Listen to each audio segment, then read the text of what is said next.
Our subconscious mind is the culprit. What? Yes, our subconscious mind is 5,000 times more powerful than our conscious mind. So, consciously, we all want to change our life, but memories, emotions, scripts stored in our subconscious mind, they do not allow the change to happen. And that's why sometimes, no matter what we do, the change does not happen. How many of you have tried everything but still feel stuck, still the same repeating pattern playing in your life? Our subconscious mind is like a hard disk of a computer. Like, any work you do on your laptop, the moment you press save, it goes onto your hard disk. In the same way, our subconscious mind stores all our experiences. Each and every experience gets stored in our subconscious. So if I ask you, like, what was the color of the walls of the hospital in which you were born, you might not remember. Your parents might not remember, but the experience, the memory is stored in your subconscious. But the file goes so deep down that consciously you cannot pull out and say, yes, yes, I know what was the memory all about. So, So I just want to say something here, Charu. yeah. You're talking about the subconscious mind and about all the memories of when you were born. I was this series came out, Sandman, and I actually watched the Sandman. It's a Netflix and I'm quite interested in all of that. And I actually it was coming out on the 3rd of July, and I like kind of forgot because I watched it a year ago, and I'm like, what's the plot like really? And then I just played like a re trailer, and it is all about these little kittens and everything and how they talk. And I'm like, I know the whole story. So even like the whole episode of the whole this was stored in my memory banks. Not that I was needing it or using it or whatever. And just a little nudge where I just saw like a little small trailer about the whole thing came back to me.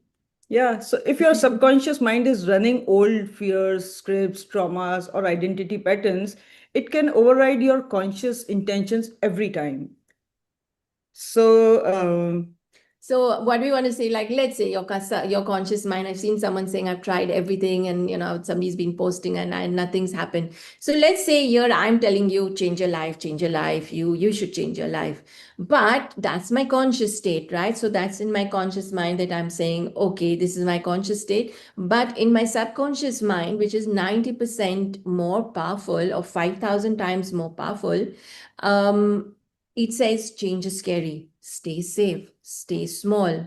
But somewhere it comes to the point where somewhere in your life you might have changed something, did something with a change, and people laughed at you, people like ridicule you. And so that's the memory plugged into your subconscious mind. And it says, no, no, no, no, no, stay safe, stay small. And I want to tell you about a client I had, right? She came to me for a job, and she had a good job, but she wanted to change it, and she was a very new client. I didn't even know about her history. So I vibrated a new job. She wanted a certain type of job, and within one session she got this new job. And then she was very happy. She had a lot of other issues and all, but we sorted them all out with her present leaving. Then she went to her new job, and then suddenly she's like, oh, she worked on getting a position, worked on getting something. Hi. And then suddenly she's like, I'm having a really hard time with my boss. And then I said, what happened? And I really did not know why she wanted to leave that job. I just thought it was for money. And that's what she told me. But then it came to light that she always had a problem with authority.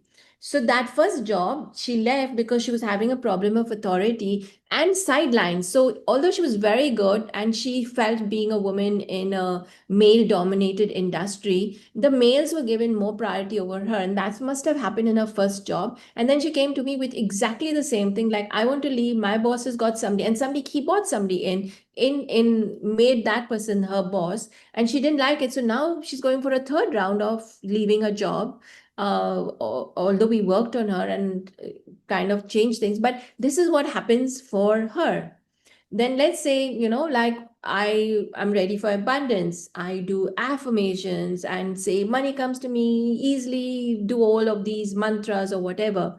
But remember, yeah. you want to say something? Yes, I want to say something. And I also had an interesting client. She comes from a very rich family, and she's a professionally qualified, doing a good job.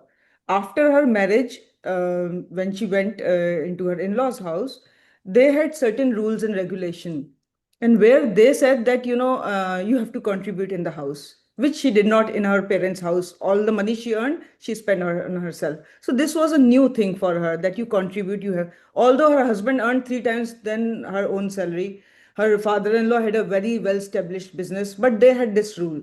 So she started contributing, and then after 2 3 years of her marriage, she wanted to actually, she realized that she's not getting increment in her own job, and she's stuck, and she applied at other places, but no interview calls are coming. So that was, then she came for a session and she told me, I have always manifested money like piece of cake for me, whatever I wanted, what kind of job, but I don't know, after marriage I'm unable to do that. And when we research her subconscious, her belief was that if I earn, I have to give more in the family, and that was something that she did not like. She followed the rule of the in-laws family, but her subconsciously there was a resistance, and that created a conflict in her subconscious. So now consciously she's looking for jobs, consciously she wants to manifest more money, but subconsciously she is stuck. So this is how cunning our holding, and it blocks or creates resistance in our mind. So you might be willing consciously, but if your subconscious is not on board, you are likely to self-sabotage, procrastinate, or repeat old cycles. And that's why we use tools like pendulum, as we spoke about it in our first call, and a set of charts to bypass your conscious mind. And this is exactly what we will teach you when you learn BNC Miracle Method, the 3 step straightforward process to bypass your conscious mind and to read your subconscious programs in an easy way. So you can dig deep into your subconscious mind, access the stored programs, and destroy and delete them with our method. And so, coming back to Brinda's point one, you can indeed change your life.